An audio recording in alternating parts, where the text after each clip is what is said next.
Então, aqui, desligar um pouco o rádio ali, né? Queria mostrar uns macetes, né? Uns esquemas assim que eu fiz para trabalhar numa serralheria onde eu faço pequenas peças, né? Seria basicamente uma serralheria, né? Então fiz essas duas bancadas, né? Fiz essa bancada aqui. Aqui é a chapa. Eu trabalho em cima dessa chapa. E esse é um carrinho que eu estou fazendo, sabe? É um carrinho que vão as rodas, né? Encaixar as rodas. E um carrinho para carregar saco pesado de lixo, sabe? E eu queria mesmo mostrar os macetes que aos poucos eu fui achando útil desenvolver, né? Por exemplo, essa peça aqui, ó, o que eu faço? Eu solto aqui e regulo a altura. Quando eu solto aqui a borboleta, eu vou regular a altura dela aqui. Solto a borboleta e regulo a altura aqui. Aí, o que acontece? Quando eu for cortar uma peça aqui, ó, quando eu for cortar uma peça aqui na policote, tem um imã aí, está segurando o imã. Então, quando eu for cortar aqui na policote, o que acontece? Eu entro com aquilo ali para poder achar a altura certa aqui, ó. Tá vendo? Então, eu vou regular a altura de acordo com a altura aqui. Aí eu abaixo aqui, deixa eu soltar mais aqui.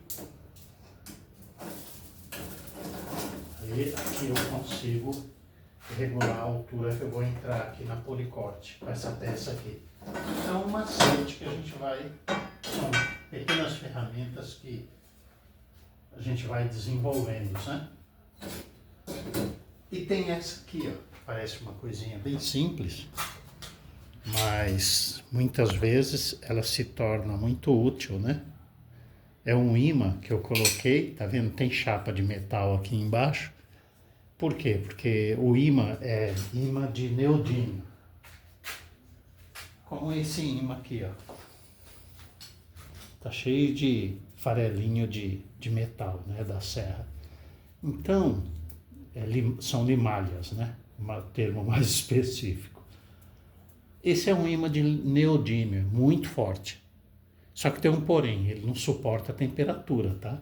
Se você expõe ele a uma temperatura, chegou em um determinado ponto, ele zera o magnetismo dele. Ele deixa de ser ímã. Porque há um realinhamento de elétrons lá, das partículas atômicas, né? Então ele deixa de ser um ímã, passa a ser um metal qualquer. Então por isso a gente tem que deixar essas beiradinhas aqui de metal, para que não aconteça uma elevação de temperatura aqui e destrua o magnetismo. E para que serve isso aqui? Isso aqui é quando você vai soldar lá na ponta, por exemplo, e não tem onde colocar a garra. Então você faz isso aqui, ó. Você põe ele ali, pega essa garra e põe ali, ó. Pronto. Ó, você põe a garra no ponto que você quiser, sem depender de ter onde pegar. Entendeu? Esse é um macete. É praticamente uma ferramenta criada ali. E tem uma outra, que eu já vou mostrar para vocês, que está aqui, que também é invenção minha. É isso aqui. Esse cabo de jump aqui, ó, vamos pôr um nome já para ele, um cabo de jump para a terra, né? O que acontece? Eu vou soldar usando essa outra ferramenta aqui que eu criei. Dentro é um imã, tá? E eu coloquei chapa e deixei os beirais aqui para aquilo que eu estava explicando, para que haja o contato não através do ímã, mas através do metal, tá? Então, eu vou soldar uma peça aqui, ó. Deixa eu virar só um pouquinho para lá, que ali é onde vai.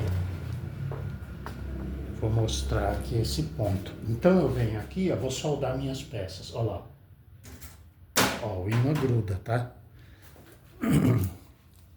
Aí ele grudou ali. Quando ele gruda aqui, ele já fez contato com a chapa aqui.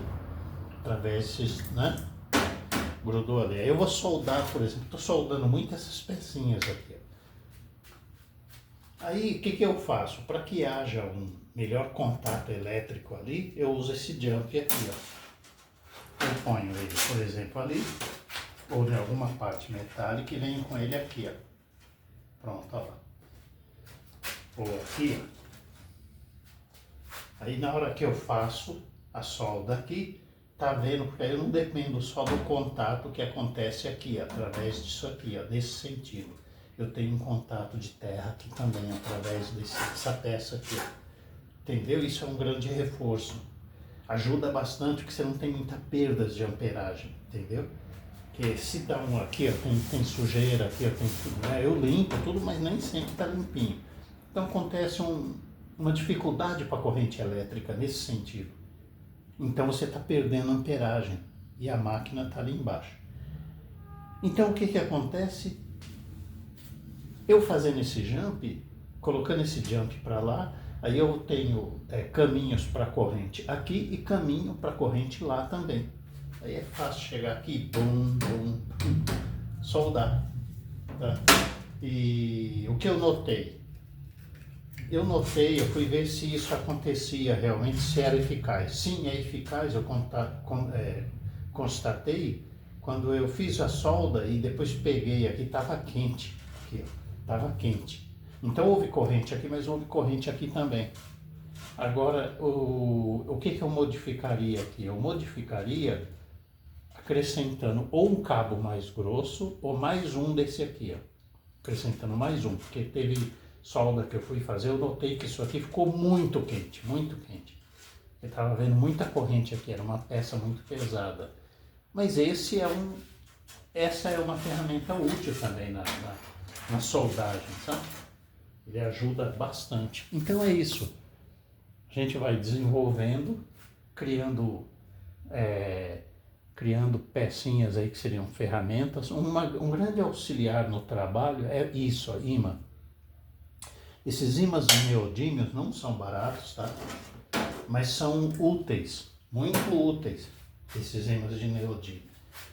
Por exemplo, você vai soldar uma peça e quer que ela para naquela posição. Vou fazer uma solda de uma peça dessa aqui. Então, eu quero que ela fique firme, né? Então eu venho com o ímã de neodímio. Pronto, deu uma boa firmada. Eu ponho aqui, ó. Ele já ficou, deu uma firmeza já na peça na hora de soldar. Entendeu? Aí, ó, viu como ficou? Então o ímã de neodímio é muito útil na bancada. Só tem um porém. Não pode deixar atingir determinada temperatura. Não esqueça. Porque esses ímãs, eles são caros. São caros. E se você submeter o ímã a uma temperatura muito alta, ele se destrói como ímã. É isso.